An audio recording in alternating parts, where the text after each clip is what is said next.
नमस्कार साथियों, consumer protection act 1986 और 2019 को लेके इन दिनों बातचीत होने लग रही है और बातचीत होने लग रही है DCDRC को लेके कि जो आप जिसको जिला आयोग कहते हैं, डिस्ट्रिक्ट कंज्यूमर रिड्रेसल कमीशन जिसको कहते हैं, उसको लेके, जिसको हम पहले कहते थे जिला फोरम।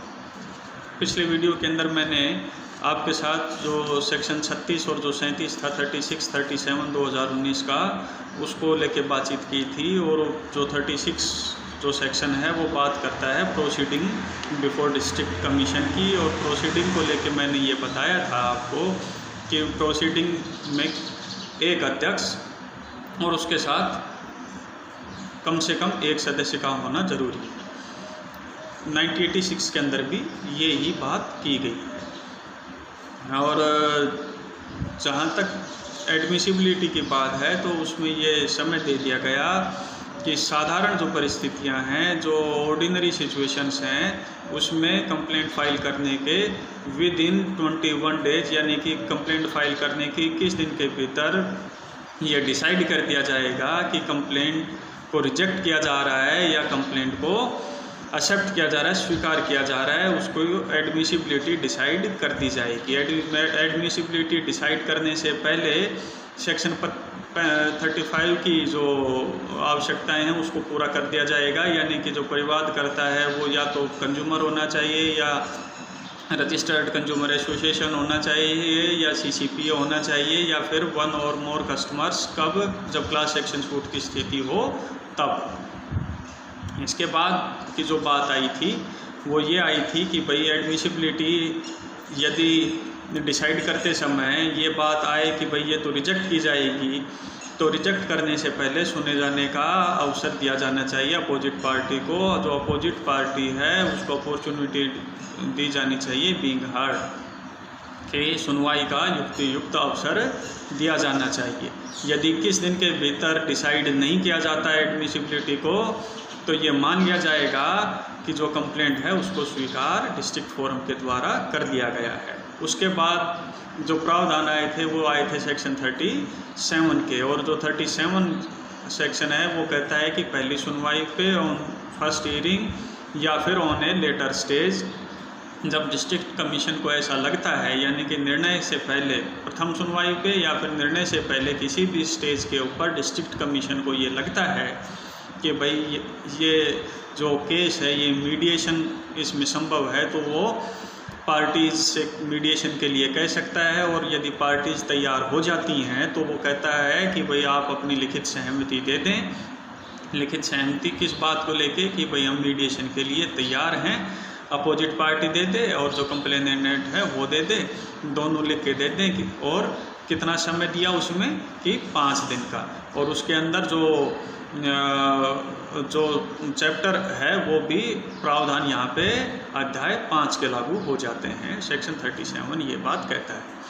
अब बात ये आती है कि परिवाद जो डिस्ट्रिक्ट कमीशन है उसने ग्रहण कर लिया, तो अब क्या उसका प्रोसीजर होगा। और जो प्रोसीजर है तो यानी कि procedure on admission of complaint, section 38 और सेक्शन 38 ये कहता है कि the district commission shall on admission of complaint or in respect of cases referred for mediation on failure of settlement by mediation proceed with such complaint. यानी कि भाई आपने mediation के लिए भेजा, मीडिएशन ने हाथ खड़े कर दिए कि साहब बात नहीं बनी, तो यानी कि जिला आयोग किसी परिवाद को ग्रहण करने पे या मध्यस्थता के द्वारा परिनिर्धारण के लिए असफल होने की दशा में आगे कार्रवाई करेगा। ठीक, अब बात आती है कि where the complaint relates to any goods the district commission shall, कि जहाँ पे शिकायत, जहाँ पे परिवाद किसी गुड्स को लेके, किसी माल को लेके है, तो क्या सिचुएशन होगी। पहला, जहाँ पे शिकायत किसको लेके होगी, शिकायत या तो गुड्स को लेके होगी या सर्विस को लेके होगी। अब बात हो रही है यहाँ पे शिकायत या कंप्लेंट जबकि गुड्स को लेके है, उसको सर्विस को लेके आगे डिसाइड करेंगे। तो जहाँ पे शिकायत गुड्स को लेके है तो ये कहता है कि where the complaint relates to any goods the district commission shall refer a copy of admitted complaint within 21 days from the date of its admission to the opposite party mentioned in the complaint।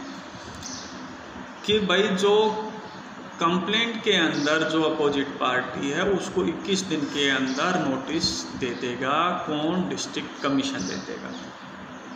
तो ग्रहण किए गए परिवाद की एक प्रति उसके ग्रहण किए जाने के 21 दिन के भीतर परिवाद में वर्णित विरोधी पक्षकार को ये निर्देश देते हुए दी जाएगी, 21 दिन के अंदर दी जाएगी। और निर्देश क्या होंगे कि या तो वो 30 दिन के अंदर या ऐसी बढ़ाई गई अवधि जो कि 15 दिन से ज़्यादा नहीं होगी या कोई दूसरी अवधि जो कि डिस्ट्रिक्ट कमीशन को इस मामले में उचित प्रतीत होती है उसके अंदर, कि आप अपना पक्ष रखते हैं। तो जहाँ पे कंप्लेंट मिलती है वहाँ पे या जहाँ पे मीडिएशन फेल हो जाता है, मध्यस्थता एक तरह से असफल हो जाती है, तो ऐसी स्थिति के अंदर कंप्लेंट प्राप्त होने के 21 दिन के अंदर अपोजिट पार्टी को कॉपी दे दी जाएगी। किसकी? स्वीकार किए गए परिवाद की। तो डिस्ट्रिक्ट कमीशन क्या करेगा, जो परिवाद लिया है उसकी कॉपी दे देगा अपोजिट पार्टी को, 21 दिन के अंदर दे देगा इस नोटिस के साथ कि भाई इसके संदर्भ में आप अपनी बात रखें, आप अपना पक्ष रखें 30 दिन के अंदर या ऐसी अवधि जो कि 15 दिन से अधिक बढ़ाई गई नहीं। अब जहाँ पे स्थिति ये होती है कई बार कि भाई लेबोरेटरी के अंदर उस वस्तु की जांच की जानी चाहिए कि आपने कोई खाद्य पदार्थ लिया, आपने कोई पीने का कोई पदार्थ लिया या आपने कोई इस तरह का कोई सामान लिया कि जिसको आप लेबोरेटरी के अंदर जो ऑथराइज्ड जो लेबोरेटरी है वहाँ पे उसकी टेस्टिंग करवाई जाए। तो ऐसी टेस्टिंग के लिए जो डिस्ट्रिक्ट कमीशन है वो उसका नमूना लेगा, उसको सीलबंद करेगा और उसको प्रमाणित करते हुए उस नमूने को कंसर्न लेबोरेटरी के अंदर जो ऑथराइज्ड जो लेबोरेटरी है उसमें भेज देगा इस निर्देश के साथ कि भाई आप 45 दिन के अंदर या ऐसी अवधि जो कि जिला आयोग के द्वारा मंजूर की गई है उसके अंदर आप अपनी रिपोर्ट सबमिट कर देंगे। यानी कि जो लेबोरेटरी है वो अपनी रिपोर्ट कितने दिन में सबमिट कर देगी? 45 दिन के। अच्छा, लेबोरेटरी कोई फ्री के अंदर तो करेगी नहीं, तो फीस कौन पे करेगा? फीस वो पे करेगा जिसने शिकायत की। मैंने शिकायत की, लाओ भाई फीस तो लेबोरेटरी से चेक करवा देते हैं। तो जो परिवादी है वो आयोग के खाते के अंदर ये फीस जमा करवा देगा जो कि आयोग लेबोरेटरी को पे कर देगा। ये निर्देश देते हुए कि भाई 45 दिन के अंदर आप अपनी रिपोर्ट फाइल कर दें। तो ये प्रक्रिया तो हो गई मोटे मोटे तौर के ऊपर माल को लेकर, सेवाओं को लेके या फिर ऐसे वस्तुओं को लेके जो कि इस कैटेगरी के अंदर नहीं आ रही।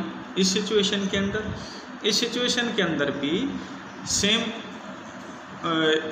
जो प्रोसेस है वो ही चालू है। शुरुआती दौर के अंदर तो 21 दिन का नोटिस, 30 दिन के अंदर आप अपना जवाब कर दें या फिर 15 दिन से जो ज़्यादा अवधि नहीं बढ़ाई गई है उसके अंदर आप अपना जवाब फाइल करते हैं, अपना पक्ष दायर करते हैं।